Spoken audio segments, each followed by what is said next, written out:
The 1988 Porsche 928 S4 stands as a distinct engineering benchmark of its era.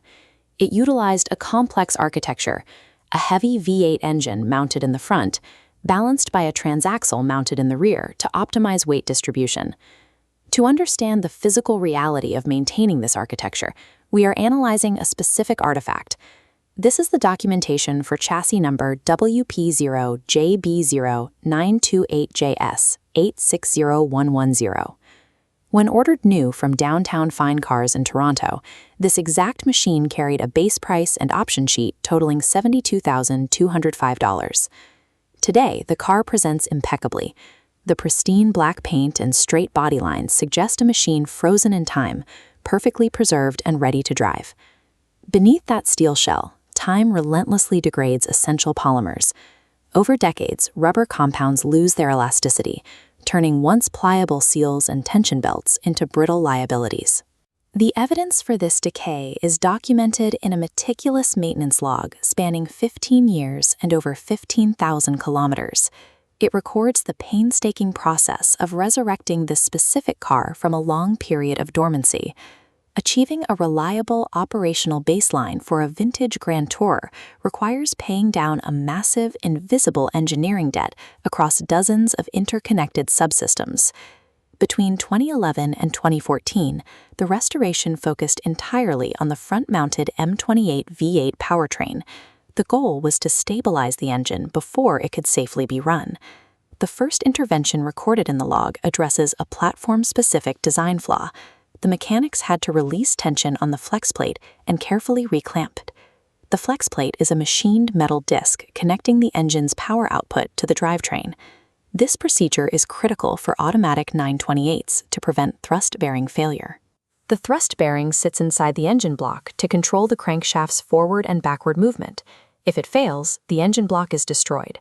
The danger comes from the car's physical layout. The long torque tube connecting the front engine to the rear transaxle inherently exerts forward pressure on the flex plate over time as the splines bind. To permanently arrest this forward migration, the log notes a specific engineering mitigation, the installation of an additional heavy-duty clamp directly onto the driveshaft. With the mechanical tension neutralized, the focus shifted to a comprehensive rubber degradation sweep. A dormant engine will quickly starve for fuel or hemorrhage fluids if the original rubber is trusted. The records show a simultaneous replacement of all original fuel hoses and the complex network of vacuum lines, and the installation of a new Gates timing belt to keep the engine's internal components synchronized. This sweep required precision hardware upgrades. A new Lasso water pump was bolted to the block, and the timing belt tensioner was entirely rebuilt with a fresh rubber boot and a new internal O-ring. Finally, the chemical stabilization required exact specifications. The crankcase was filled with 7.4 liters of heavy Castrol GTX 20W50 oil, paired with a fresh Wix filter. Returning a dormant V8 to life requires neutralizing latent physical tension and replacing the exact degraded polymers that threaten internal failure. Following the drivetrain backward, the technical focus moves to the rear of the vehicle to examine the 928's transaxle architecture. The original seller noted a persistent slow leak of transmission fluid that required topping up every few months. By 2025, this symptom had to be systematically addressed. Because of the transaxle's intricate internal valving, a simple exterior patch is insufficient for a slow leak. It mandates a comprehensive resealing of the entire hydraulic control unit. The records detail the exact seals replaced to restore integrity: 3 separate solenoid switch seals, the main pressure control valve seal, and the overload protection seal. They also replaced the shift shaft selector seal, along with the long pressure control valve vacuum hose that routes all the way back to the front engine bay. Once sealed, a rigorous fluid replacement protocol was utilized. This required a complete simultaneous drain of both the main transmission pan and the heavy torque converter to ensure no contaminated fluid remained. For the refill, the system received a specific modern chemical upgrade, exactly 7.4 liters of Dexron V6 automatic transmission fluid. The transaxle shifting reliability relies entirely on absolute closed-loop hydraulic pressure.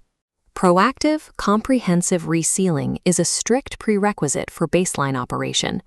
The engineering audit then expands outward to the unsprung weight at the 4 suspension corners and the main electrical wiring harnesses running throughout the chassis. To restore the heavy car's factory touring dynamics, the dampers were completely replaced.